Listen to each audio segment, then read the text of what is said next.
இந்திய வரலாற்றிலேயே மிக மிக முக்கியமான தேர்தல்.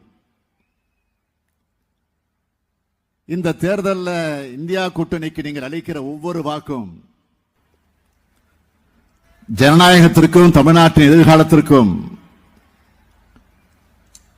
இளைய தலைமுறையினருக்கும் எதிர்கால சந்ததியினருக்கும் அளிக்கக்கூடிய வாக்கு.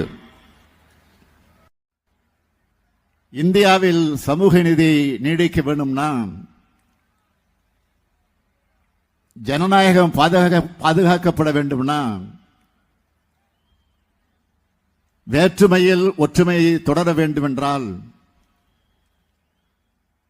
எங்கும் சமத்துவம் தழைக்கணும்னா அரசியல் சட்டம் காப்பாற்றப்பட வேண்டும்னா நாம் நாட்டோட பன்முகத்தையே பறைசாற்றக்கூடிய இந்திய தேசிய கொடி கம்பீரமாக டெல்லி